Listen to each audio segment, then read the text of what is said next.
കണ്ടാലോ? അപ്പോൾ ഇന്ന് ഞാൻ ഒരു ബ്രേസ്ലെറ്റ് മേക്കിംഗ് സെറ്റ് വാങ്ങിച്ചിട്ടുണ്ടായിരുന്നു കേട്ടോ. കണ്ടോളൂ. അപ്പോൾ എനിക്ക് ഭയങ്കര ഇഷ്ടമായിട്ടോ. ഞാൻ കടയിൽ ഇങ്ങനെ പോയപ്പോൾ കണ്ടപ്പോൾ വാങ്ങിച്ചാണ്. അപ്പോൾ ഞാൻ കുഞ്ഞായിരിക്കും വേണ്ടിയിൽ ഇതിനേക്കാളും കുറച്ച് വലിപ്പമുള്ള ഒന്നുണ്ടായിരുന്നു. അപ്പോൾ ഞാൻ ബ്രേസ്ലെറ്റ്സ് ഒക്കെ ഉണ്ടാക്കിയിട്ടുണ്ടായിരുന്നു. അപ്പോൾ ഞാൻ വീണ്ടും ഒന്ന് ഉണ്ടാക്കാമെന്ന് പറഞ്ഞ് വാങ്ങിച്ചാണ്. സോ നമുക്ക് ഇന്ന് അൺബോക്സ് ചെയ്ത് നോക്കിയാലോ? എനിക്കിവിടെ ഇങ്ങനെ ഒരു ഇത് കൊടുത്തിട്ടുണ്ട്. സോ നമുക്ക് അതിലൂടെ പൊട്ടിച്ച് നോക്കാം. സ്മൂത്തായിട്ട് തന്നെ അൺബോക്സ് ചെയ്യാൻ പറ്റിയിട്ടുണ്ട്. ഇതാണ് സംഭവം. ഇതിപ്പോൾ ഞാൻ കാണിച്ചു തരാം. ഇത് നിങ്ങൾ ശ്രദ്ധിച്ച് നോക്കിയാൽ മനസ്സിലാവും ഇതൊരു ഹെലോ കിറ്റി ആണ് കേട്ടോ. അതെങ്ങനെ ഇത് ഈ ബോക്സിൻ്റെ ഷേപ്പ് നോക്കിയാൽ നിങ്ങൾക്ക് മനസ്സിലാവും ദിസ് ഹെലോ കിറ്റി. കുറേ തരം ബീഡ്സ് ഉണ്ട് കേട്ടോ. ഷോ നല്ല ഭംഗിയുണ്ട് കേട്ടോ കാണാൻ. എനിക്ക് വൈറ്റ് ബീഡ്സ് നല്ല രീതിക്ക് ഇഷ്ടമായിട്ടോ. നമുക്ക് തുറന്നു നോക്കിയാലോ?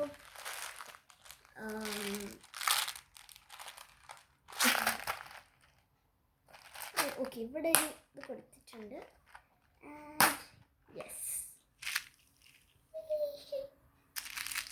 ഇതിൽ ഇങ്ങനത്തെ വൈറ്റ് ബീഡ്സ് ഞാൻ കാണിച്ചു തരാവേ.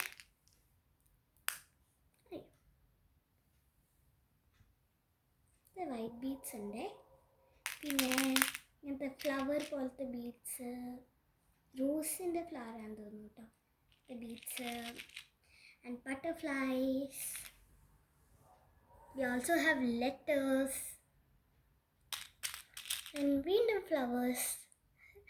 പിന്നെ ദിസ് ഓൾസോ ലെറ്റർ, പക്ഷേ അത് അങ്ങനെ വിസിബിൾ അല്ല.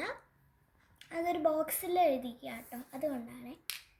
ആൻഡ് ക്രൗൺ, ഇങ്ങനത്തെ സർക്കിൾ ഒരു തരം.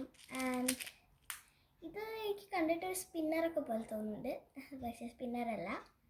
സോ ഇങ്ങനത്തെയൊക്കെയാണല്ലോ. പിന്നെ നമുക്ക് ഒരു ത്രെഡും പ്രൊവൈഡ് ചെയ്തിട്ടുണ്ട് കേട്ടോ ഇത് കെട്ടാനായിട്ട്. അപ്പോൾ ഇത്രയേ ഉള്ളൂ ഇന്നത്തെ വീഡിയോ. ആൻഡ് നെക്സ്റ്റ് വീഡിയോയിൽ ഇത് വെച്ച് ഞാനൊരു ബ്രേസ്ലെറ്റ് ഉണ്ടാക്കിയിട്ട് നിങ്ങൾക്ക് കാണിച്ചു തരാം കേട്ടോ. Bye bye.